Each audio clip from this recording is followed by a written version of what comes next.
think I have to take this off. No. Otherwise my voice will be not clear.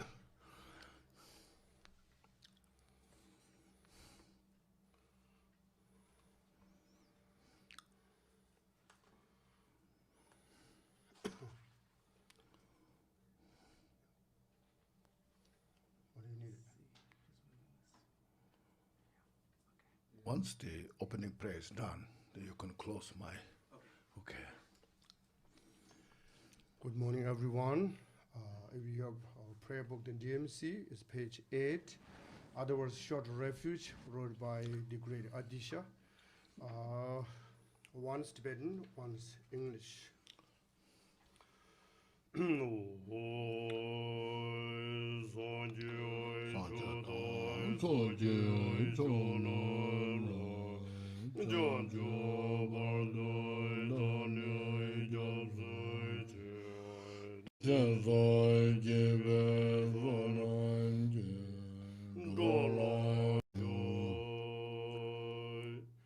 In the Buddha, the Dharma, and the Sangha, most excellent, I took refuge until enlightenment retreat. By the merit of generosity and other good deeds, may I attain Buddhahood for all sentient beings.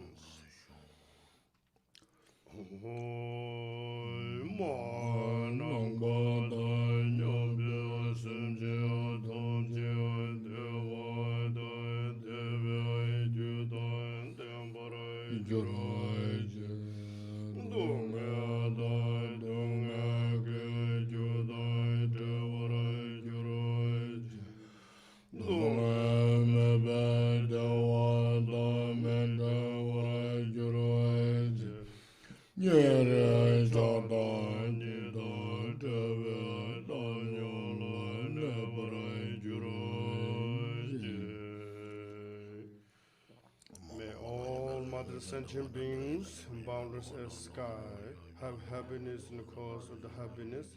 May they be liberated from suffering in the cause of suffering. May they never be separated from happiness that is free from sorrow. May the rest of equanimity, free from attachment to virtue.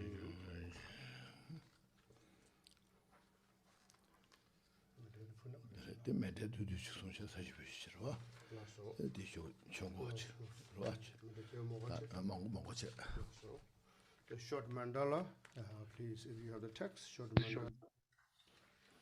Lama Sonamla, can you please raise your volume? Sure. I will holding the microphone. So now, please, the short mandala. Anybody have the short mandala? And we have the prayer book, the 28. I'm not sure the same page. Sashipushi, whoever there. Okay, thank you.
Gyawai Zhōngsai Dōjī Jēsāba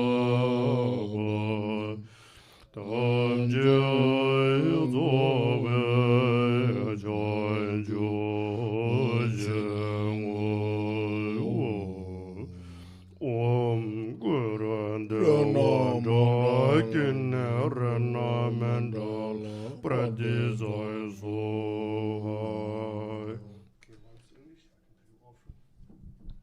The ground is sprinkled with scented water and strewn with flowers. It is adorned with Meru, the supreme mountain, the four continents, the sun and the moon. As a Buddha field I offer it. May all sentient beings attain the happiness of the Buddha field. To the lamas who possess the three kayas, I offer the outer, inner, and secret offerings with my body wealth and all that is visible.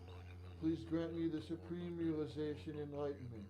Whatever merit I have gathered through prostrations, offering, confession, rejoicing, beseeching, and praying, for the sake of the enlightenment of all sentient beings, all this I dedicate.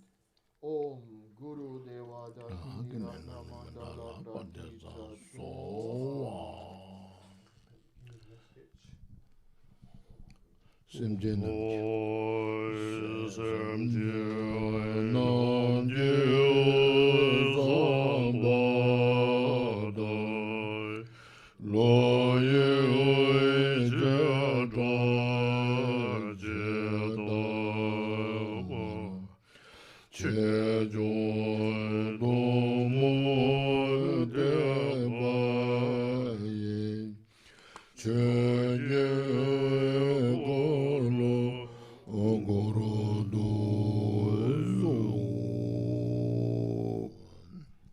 Please turn the wheel of the Dharma of the two vehicles and their combination according to the disposition and likewise the mental capacity of all sentient beings.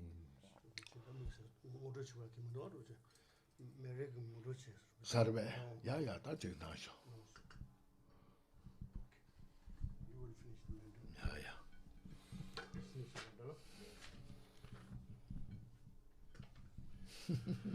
Good morning, everyone.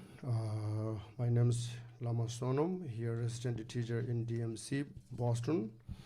And so our dear founder of the GONGCHIK tradition or teaching in the United States, my great teacher and His Eminence Khenchen Rinpoche.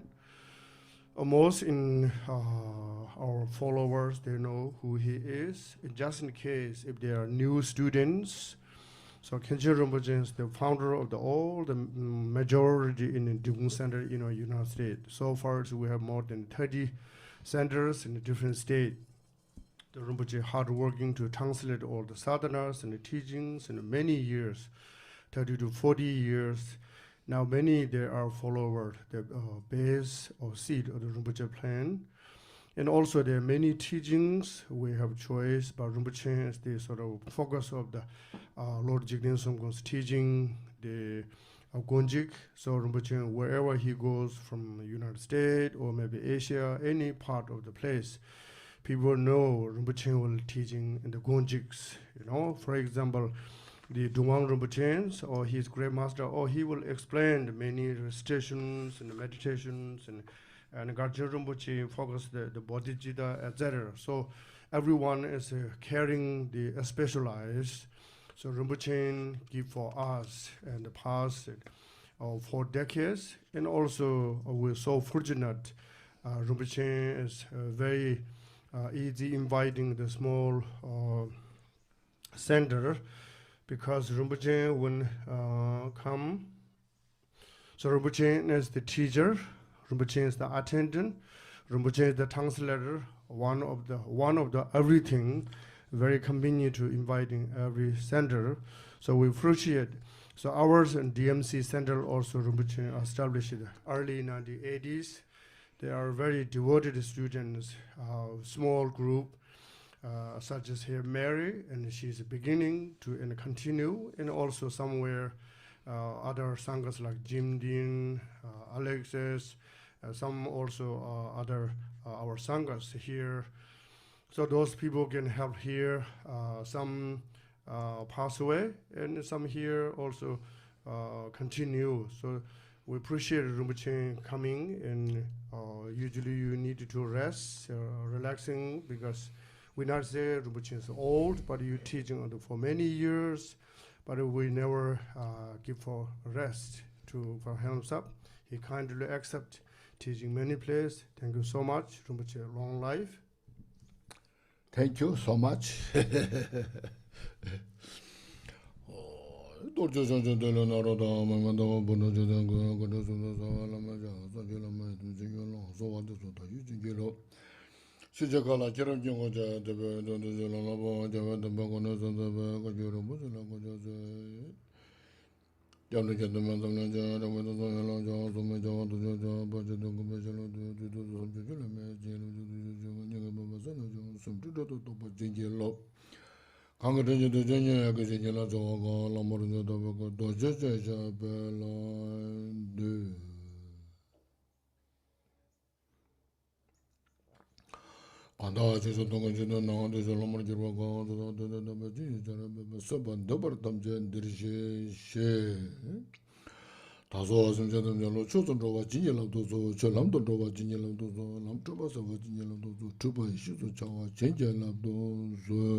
Hello, everybody.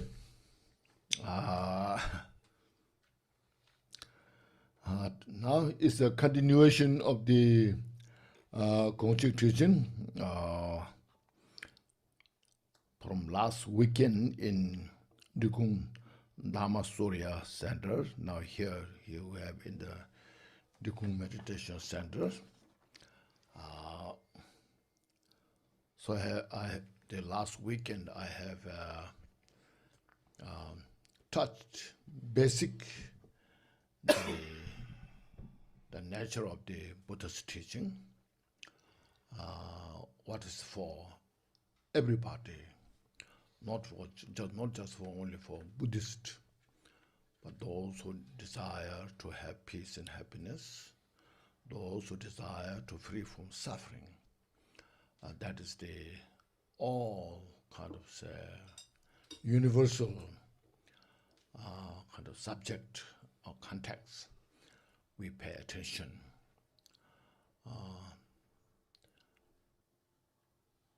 With religion or without religion, anybody in the world, for this life or for today or for next life, whatever you believe or got the understanding, everything is based on this, making everyone effort, working hard, they try their best how to free from suffering and how to have peace and happiness.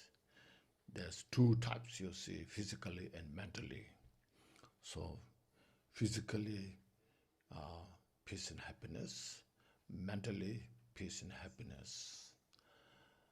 But in the world, we pay more importance on the physical than the mental, because physical is obvious, you can see it, you can touch, you see, you can smell, you can taste, all this. Because of that, we pay more attention on the physical side than the mental. But in reality, you see, the mental is more profound, more complex, or more sophisticated. But the mind, as other day I mentioned, you cannot see the mind, you cannot touch the mind, you cannot say, relate, you should say, not relate, I shouldn't say relate, but this, you cannot smell the mind, you cannot also hear the mind, so forth. So is now to heal the physical sickness, those we need that medicine, whatever medicines the Western medicine we call, or homeopathic medicine, Oriental medicine, all whatever you call, all those medicines we use for physical healing make better. But to heal the mind, we need the Dharma. Dharma is the direct, a cause to heal the mind. Of course, we have to know about it.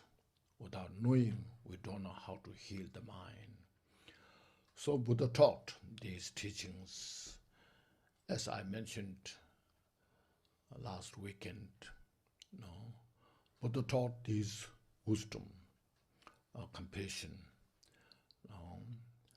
over 2,565 so over, taught.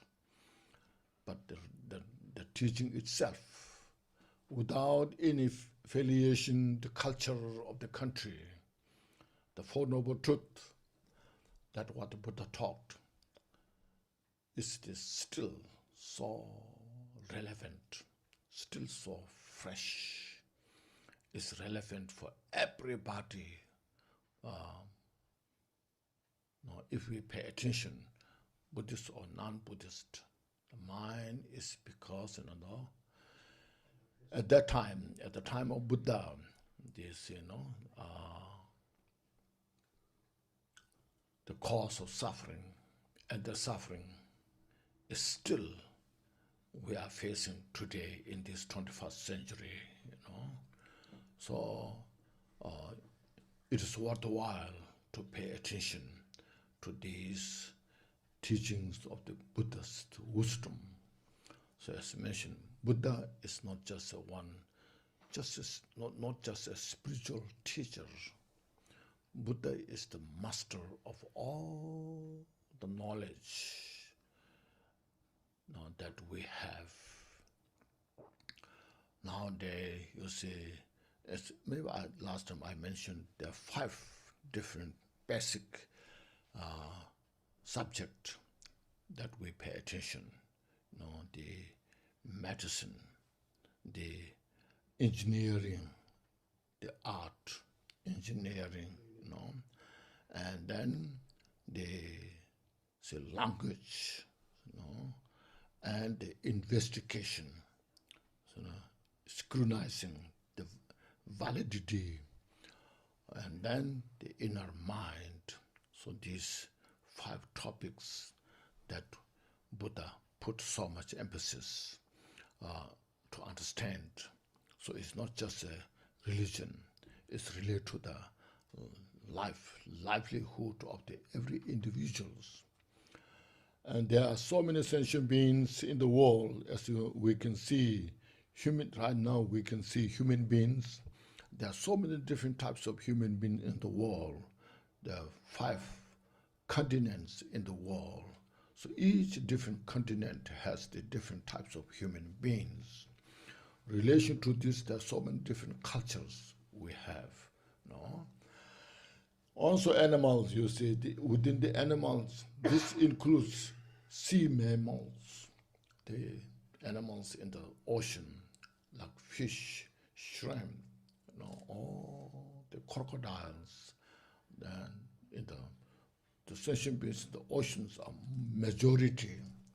Then on the land, you see the deer, tiger, the lions, so forth. There are so many small insects, birds.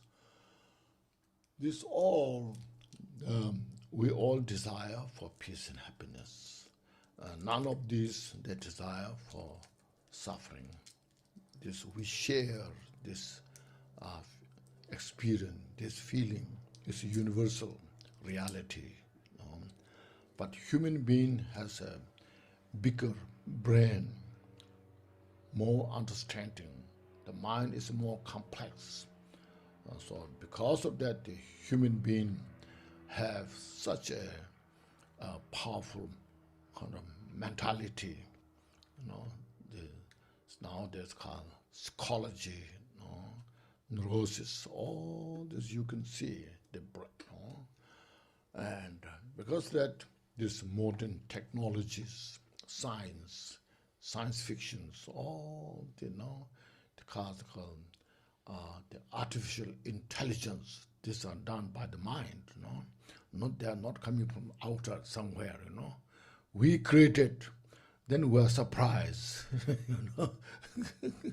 We don't realize how much we create, We keep creating things, and then once you become successful to create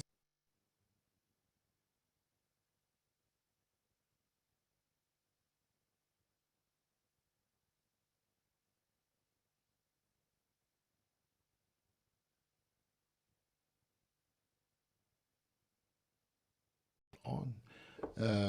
As last time I mentioned the GONGCHIK, Buddha taught at that time complete Buddha's teaching, one individual to free from suffering and achieve the ultimate peace and happiness, which is called Buddhahood or enlightenment. There are many degrees of the enlightenment. So Buddhahood is the optimal, the absolute, the enlightenment. What means to reveal all the reality nature of the mind. Mind is through these teachings maximized, totally,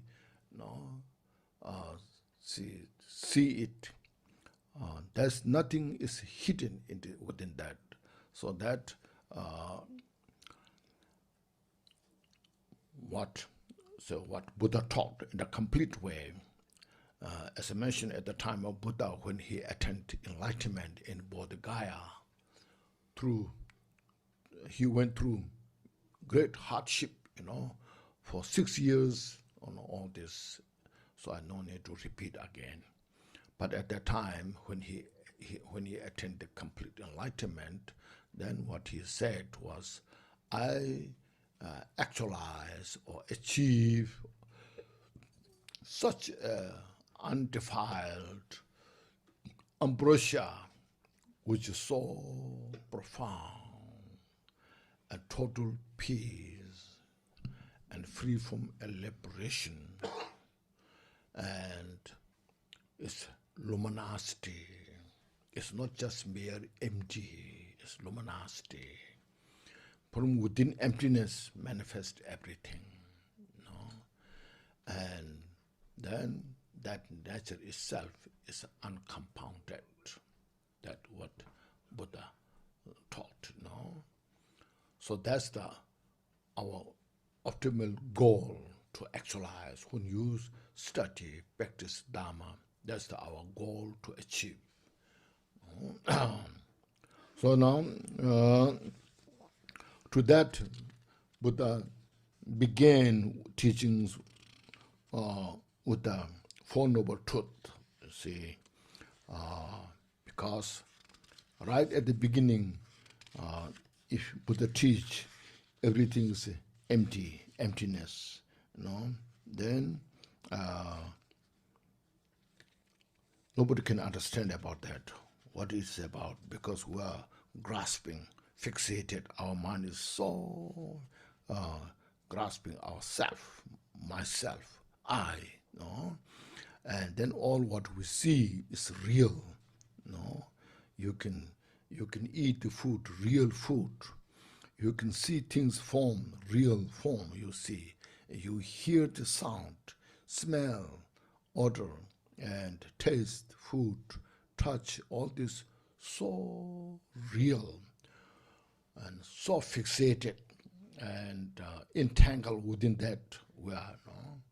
And within such kind of condition, if Buddha says everything's empty, it doesn't make sense, because it contradicts your own experience and what is talking about. So first, we want to free from suffering. We have to understand what suffering is about. We know that when there's physical suffering, mental suffering, this is suffering, but it's deeper than that.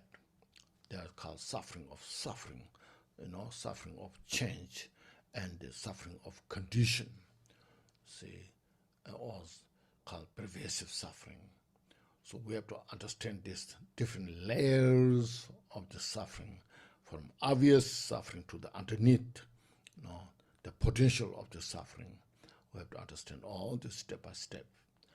And then that suffering we're experiencing is not manifest without cause, or from wrong cause, from incomplete cause.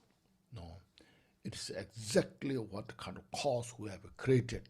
From that it manifests the suffering, that what we don't desire. So this is very important. It's not just a Buddhist belief. Sometimes we say Buddhists believe this and that, but in reality, Buddha's teaching is everything is causality. Everything functions in the cause, and result. That what we're facing, the result is manifest from the cause. We do have that understanding generally, like the science, the scientists, they're investigating all what we should do, what you should get, well, so that is focus like business, to become a successful business, how we have to create such kind of business, or politics, to have a good policy, which to bring a real good life in the country, what kind of policy we should have. That's our politics, It's all designed about that causes and condition. Directly or indirectly, everybody have to relate with the karma, the cause, Sometimes we say Buddhists believe karma is something like a belief system, is something like a culture, but in reality, it is the what we have done, what we should do. All this, our life is a product of our own action, our physical and mental action. From that action, then it becomes a cause to manifest the result. But we don't realize what the cause of that, because of we are ignorant in the cause, that as a result, the suffering manifests without choice, one after another. See? So that all choice, the choice is that we should understand how the mind is important. So there's a mind, unenlightened mind, and enlightened mind. Unenlightened mind, within that you see the three portions. I think everybody knows that, the ignorance, confusion, and then the attachment, or desire, and then the aversion, the anger, and these things. These three called three portions. There are they themselves are the non-virtue, and they are the real wisdom, manufacturing all the causes of our suffering, physically and mentally, individually, into society. For just example, like war, starting war is out of ignorance, due to greed, due to anger, due to resentment. Then we start a war. And then when you make war, both are loser. No one gains. No one have peace and happiness. The person who start the war has also a lot of suffering, have to pay the lot of price, you see, and the other ones also they are suffering. So both are only suffering, nothing but suffering. Even you win the war, still the suffering. For centuries, there's a suffering. You have to see that. So, from the enlightened mind, then you see these mental afflictions. Our real enemy. The enlightened mind can see our real enemy is these mental afflictions. So this only Dharma can teach us. No scientist can teach us. No, scientists can invent many things, but they will not teach us these three portions are the root cause of suffering, because they don't know. It's not that they don't teach, but they don't have that wisdom to see that. So you need such a critical insight to see that reality nature, So this is universal. So this is not a religion, but it's a special method for, a special method calculating what are the cause of suffering, what are the cause for peace and happiness, and then making such a kind of, using that wisdom, how to eliminate the cause of suffering, mental afflictions. This, as I mentioned, three portions. And then how to develop love, compassion, bodhicitta, the mind of the enlightenment, bodhicitta. So these three are so important to bring the mind of the love, compassion, bodhicitta. And you see, every sentient being, as last time I mentioned, every sentient being has love and compassion. And there's special awareness in the mind, there is. But we are temporarily under the condition of the adventitious defilement. As long as this adventitious defilement, obscuration is there, then our clarity of mind is obscured. So that we need this wisdom, these teachings, how to dispel from the mind. To do this is not just a spiritual. Sometimes people think it's a spiritual. Oh, this is chanting mantra, this is a spiritual. It's not really spiritual. Or you can say it's a spiritual, but in reality, it's how to, practically how to apply, how to eliminate these cause of suffering, and how to apply these wisdoms, to increase, you see. So to do these practices, there's so many methods, you see. So a lot of those methods, sometimes we can say it's a Buddhist tradition. On that tradition, you can say, this is a meditation, this and that. You can use those terminologies.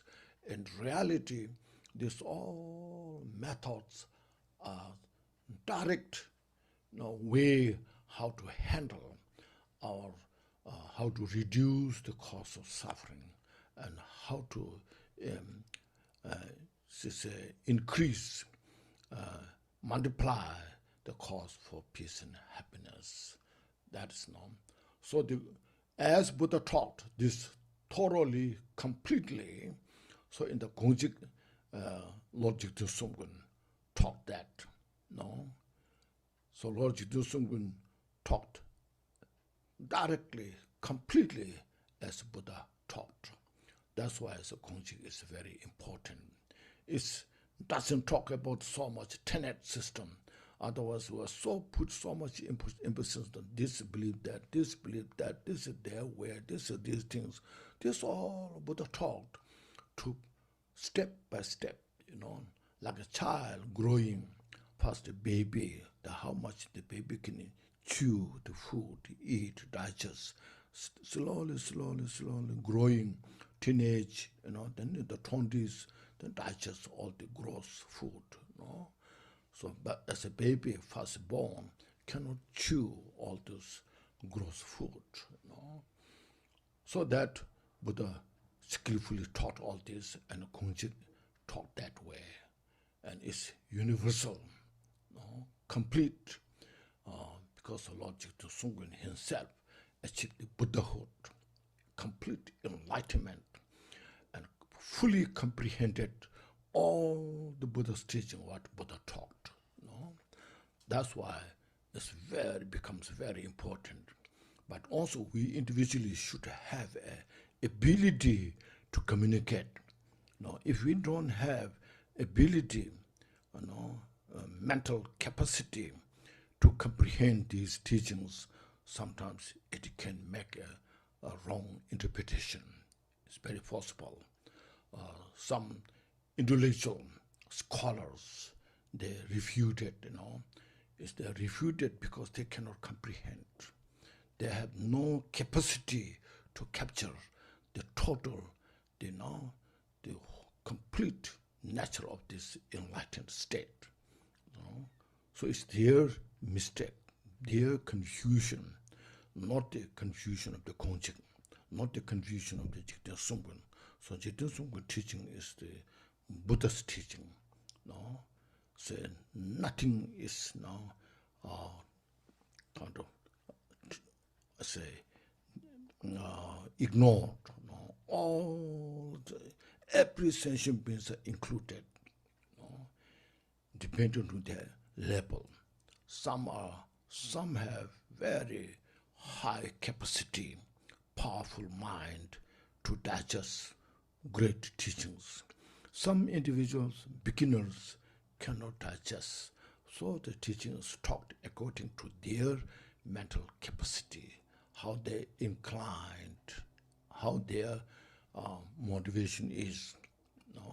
Also this, so it's very important to have this kind of. In the Konchog there are 150 virtual statements. So last time I touched one virtual statement. So here now, so maybe we should do this. As last time we have been doing this short Guru Yoga. So we said the prayers, and so okay, dedication prayers. So everyone is very important first to cultivate your mind. So our goal is not just have peace and happiness today or tomorrow or this life or next life, but our goal is to achieve complete enlightenment and for the benefit of all sentient beings. We have to do this for the benefit of sentient beings. In one way, there's no choice. If we being very selfish, we can get nothing. We cannot get even a food, breakfast. Our life is so much depends on the others. Our peace and happiness is so much depends on others' support. So look at this, Those are very individual mind, selfish reason, and they suffer more. Those who have greater mind, open heart, generous mind, unconfined mind, you see, it's much better off for peace and happiness. So therefore, we have to understand this. So Milarepa said, which we'll talk this, said, all our peace and happiness, all our peace and happiness is come from others. And our thought our artistic thought for others' benefit is our own benefit. Such a great, profound, virtual statement, you see. This I mentioned last time as well. that you see, just mentioned like breakfast we're eating,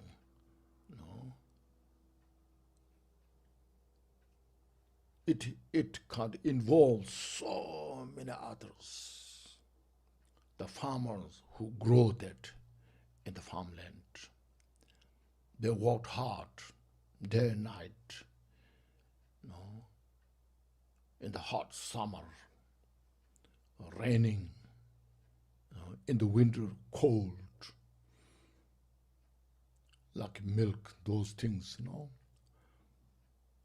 the cows,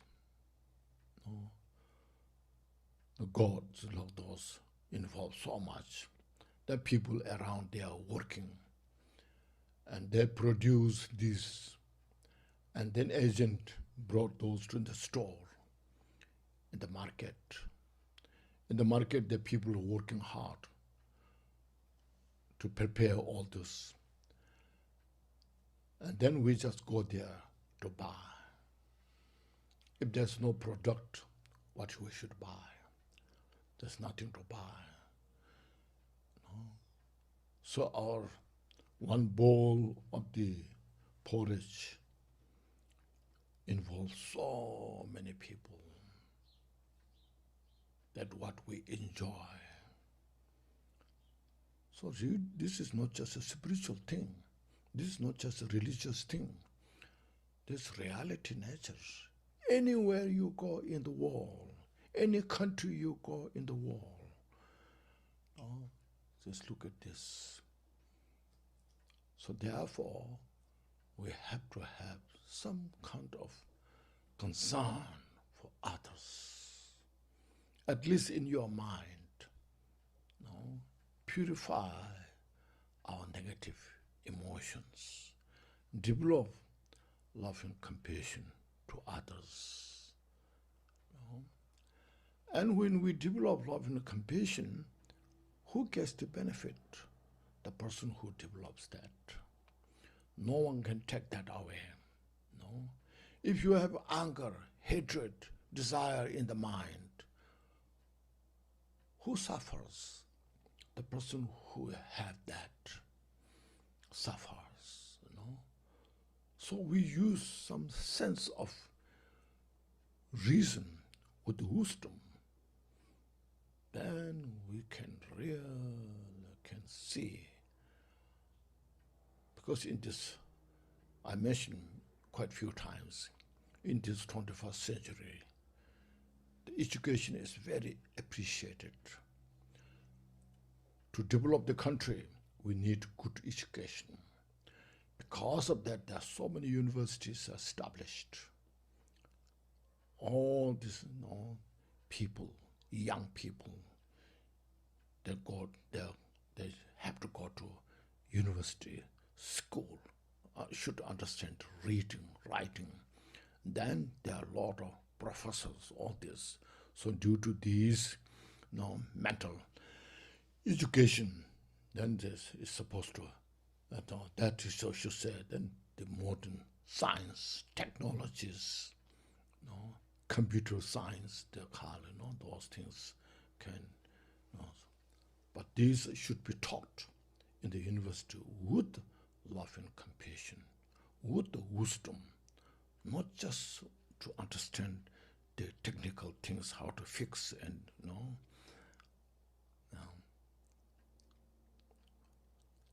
So in the society, what really brings peace and happiness,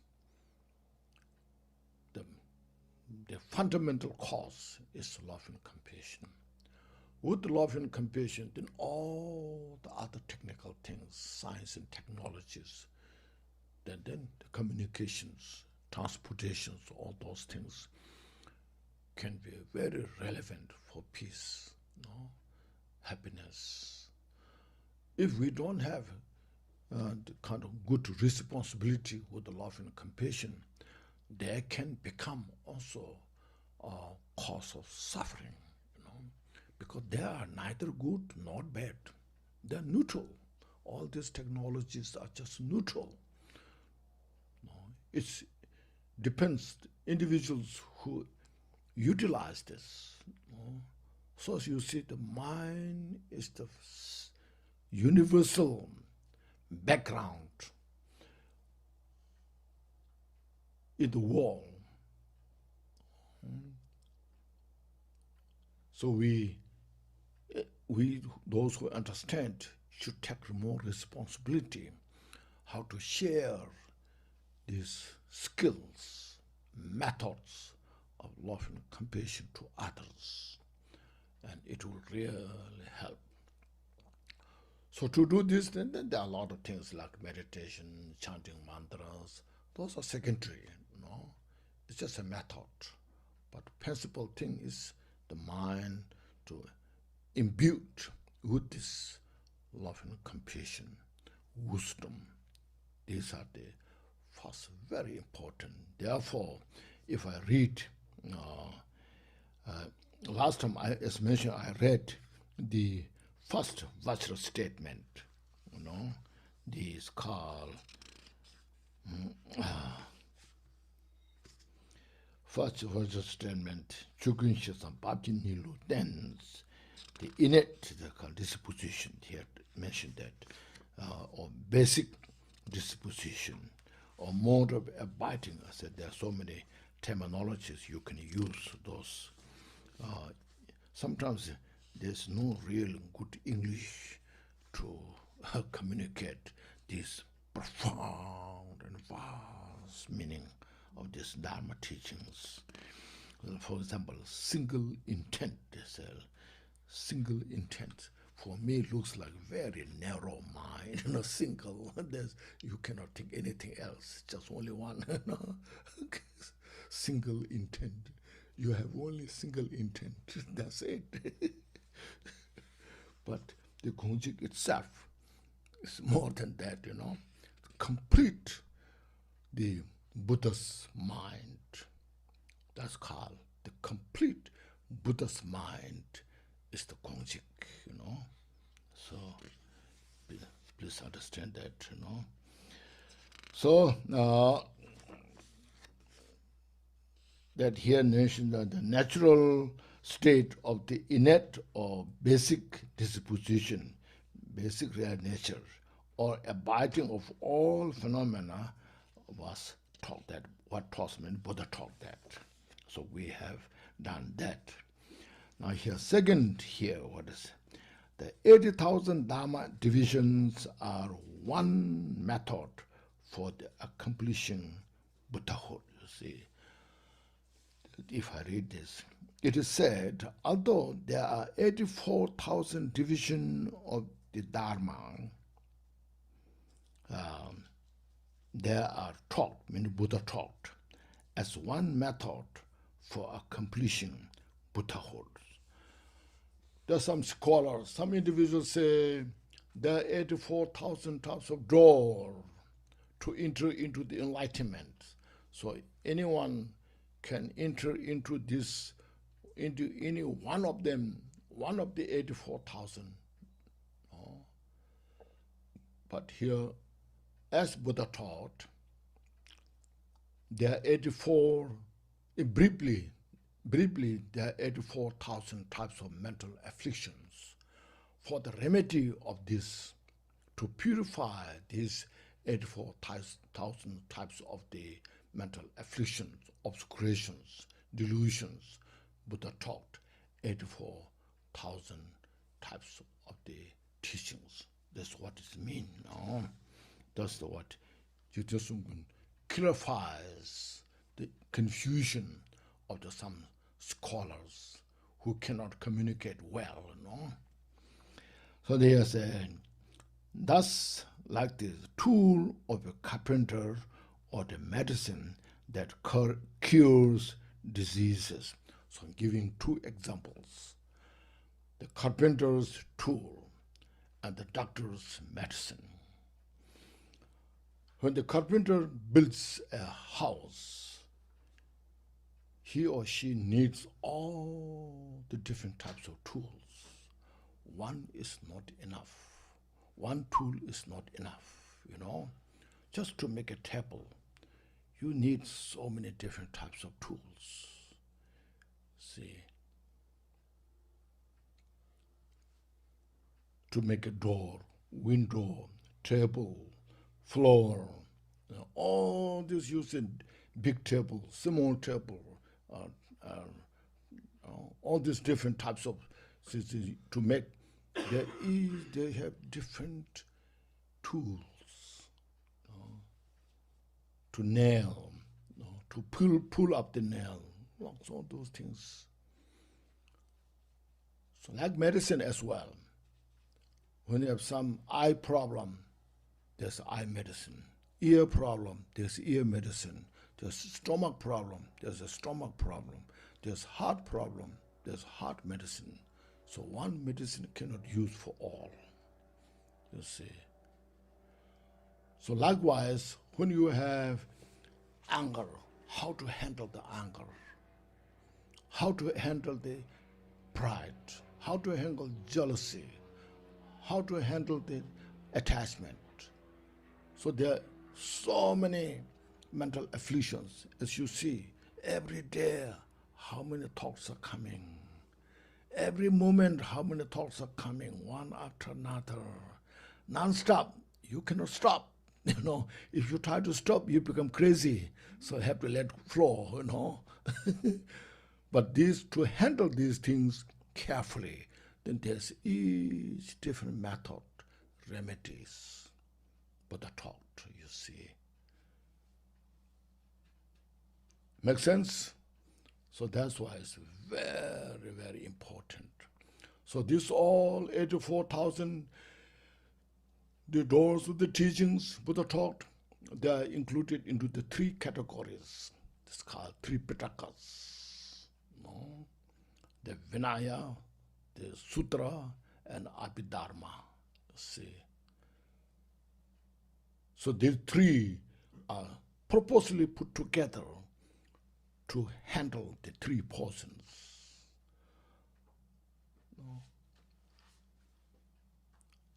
So that how we sentient beings in the samsara have these kind of cause of suffering which dominates our life. So this is very important, that what kind of limitation we have, what kind of weakness we have. So reflect on this. When the mind is fully occupied, these different types of mental afflictions, we have nothing but suffering, confusion.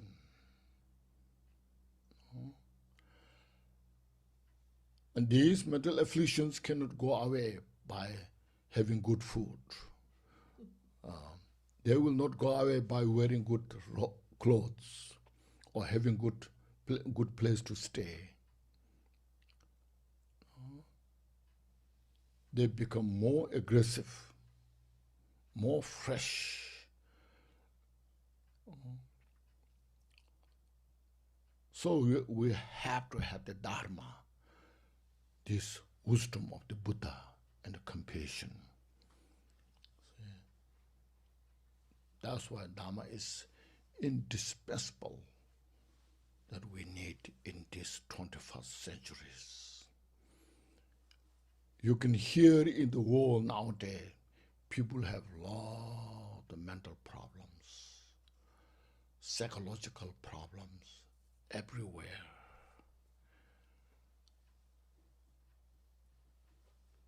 Then we use a lot of drugs, which are illegal in the country. Then there's those people who are using drugs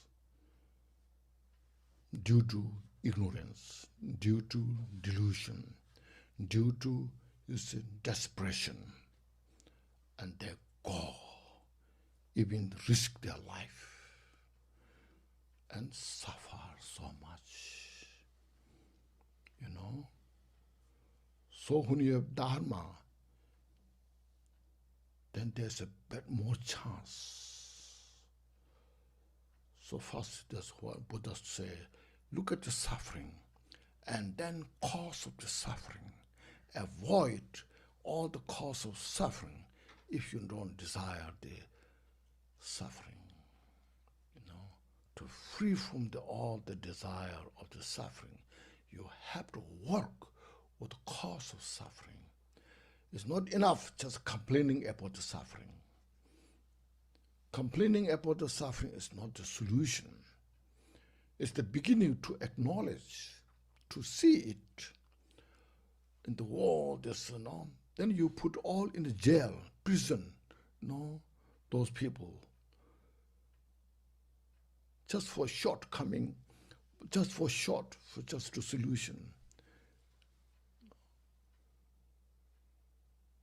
If in the whole country put emphasis on this, how to avoid these mental afflictions, first to recognize these different types of mental afflictions, and then so how to handle them, talked in the school, talked in the university, how beautiful that will be. It's not just a belief system. It's not a Buddhist thing. It's universal. But it's Buddha taught that. But you don't have to use Buddha. You can take the Buddha's wisdom into you. Don't take Buddha on your shoulder. But you bring the Buddha's wisdom, compassion into you, and utilize for whole society, for whole country. That's what GONGCHIK is. Not treating as a Buddhism. No, the GONGCHIK teaching, as Buddha taught, is not just a religion. No, Gyaltsen said, this teaching is taught for all the sentient beings. It comes there, the one of the vital statement.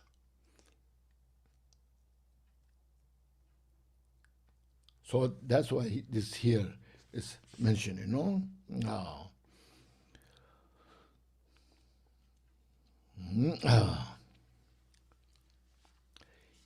if even a single one is missing, then its respective work is left undone.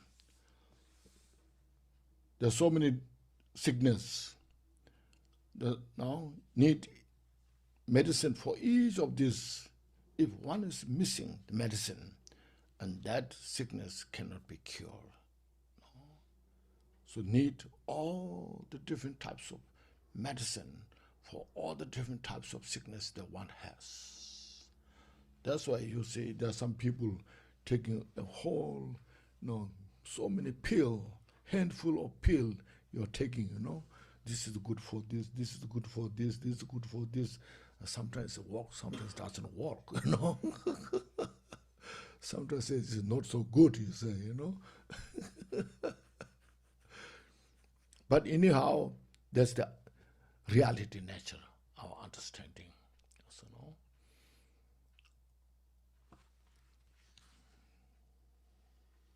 So 84,000 divisions of the Dharma are taught as a remedy, you see, for the 84,000 kleshas, meaning mental afflictions, delusions of the base of the sentient beings. There is no other method for a single person to become enlightened. With a single method, one cannot achieve enlightenment. One single medicine cannot help to all the different types of disease. With a single tool cannot build a house. You just say one, a builder brings one single tool, say, I will build whole building, It's not possible,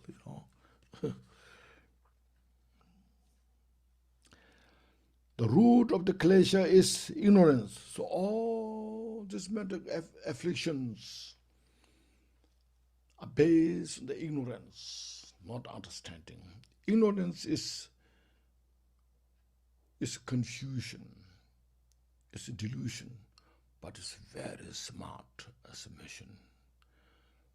Very smart. Some ignorant people are very smart. Just for example, making the weapons, how powerful weapons one can make to destroy whole world.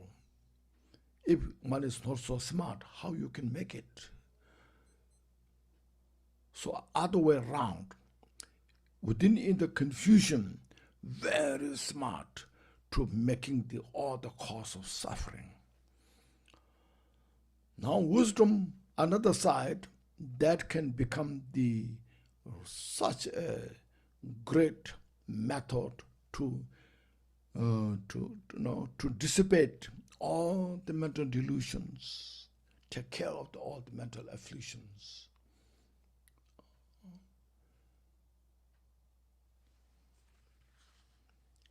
So that's why when you realize emptiness, Mahamudra, then you can take care of all the mental delusions. But before to reach that, first we need all those other causes and conditions to get to that level. Ignorance, to abandon that, one has to meditate on emptiness, which is free of elaborations. The division of the Dharma are taught as the remedy for the clashes.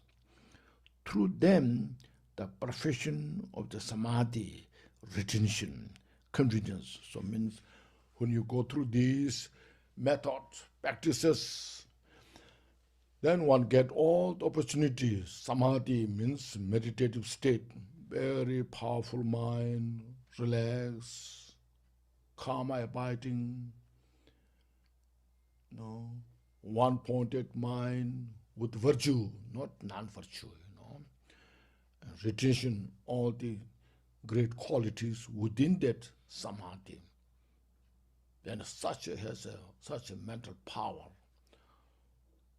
Things, zong, mindfulness, all those great mindfulness manifest from the samadhi, meditative concentration, and confidence.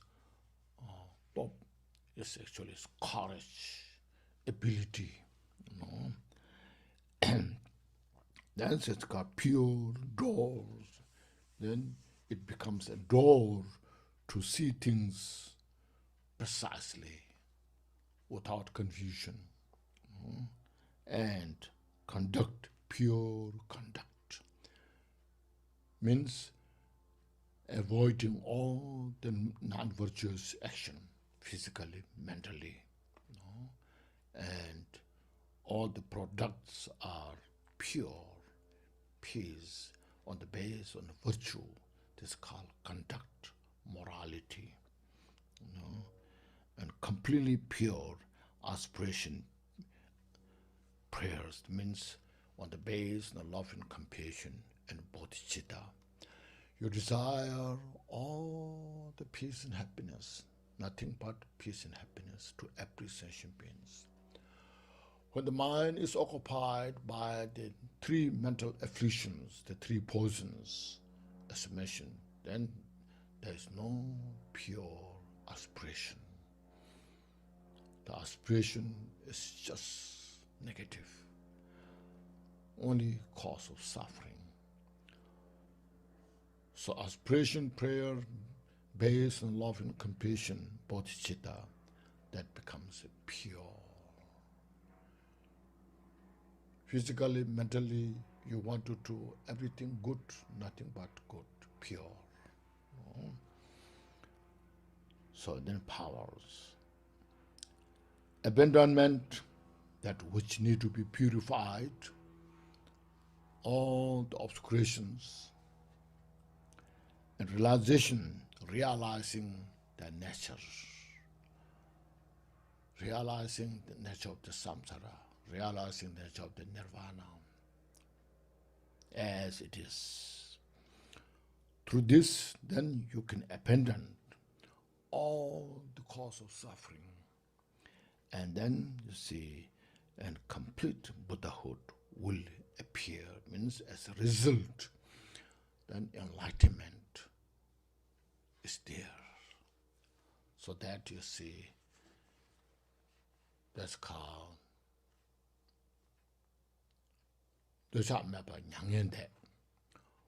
one achieves nirvana in the cessation, in the absence of the desire, attachment. When this aversion, delusions cease to exist, and that's nirvana. When they all three, these three portions are Gokpa, achieve this cessation, cease to exist. All these three portions are absent, cease to exist. That's the Buddhahood. And it's the refuge of all the sentient beings. So that's why Buddha becomes an object of refuge, because these mental afflictions are totally purified.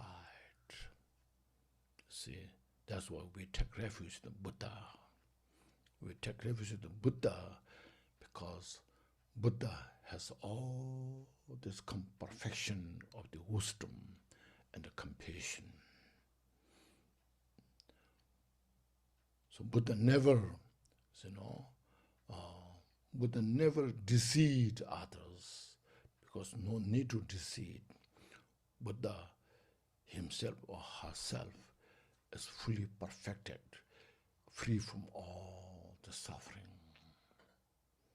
and achieve the perfect state of the enlightenment, the total peace and happiness.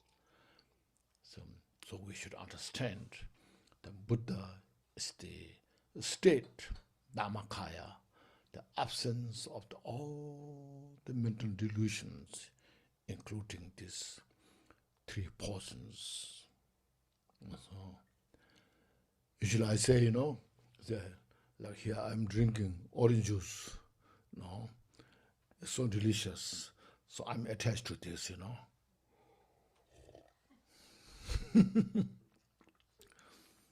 So since I'm attached to this, if somebody takes away, I will never let go. See, even I need to fight. I fight for this, and there's a suffering, you see. If I have no attachment, if somebody comes, take this orange juice, so I say, let go. There's no problem, no suffering.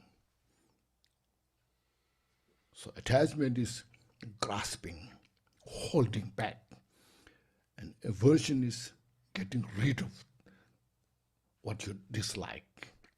So they fight each other on the basis of ignorance.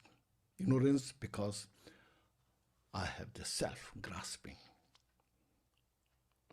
I know the self-grasping.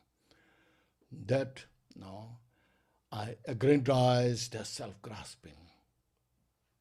Stronger, bigger, becomes very sensitive, very fragile.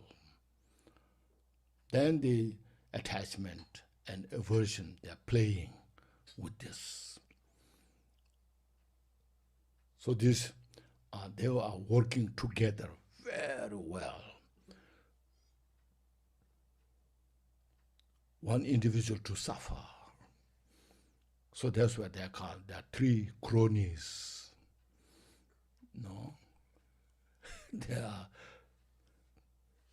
They discuss, they're talking so much each other to give the suffering to individual like me, Then, so if there's no wisdom, no compassion, they occupy all the space in our heart. When we have wisdom, compassion, and they have very little space. So that's how Buddha talked to all of us. Everybody, we need that. No? It makes sense? I mentioned this, other time,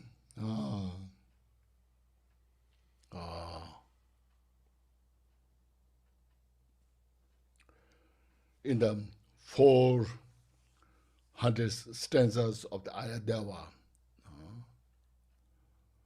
the person who is possessed by demons, evil spirits, always expresses anger because due to the possession of the evil spirits. The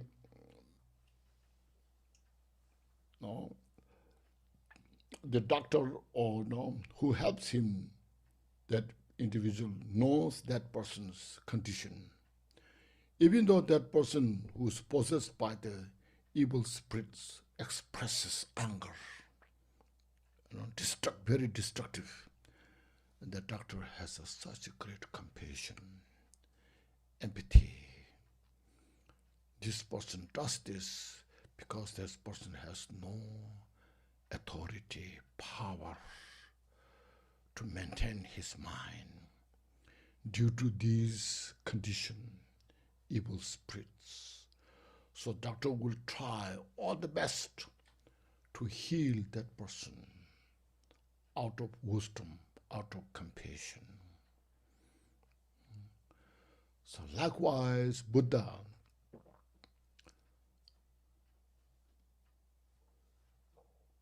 sees all the mental afflictions as an enemy, like evil spirit.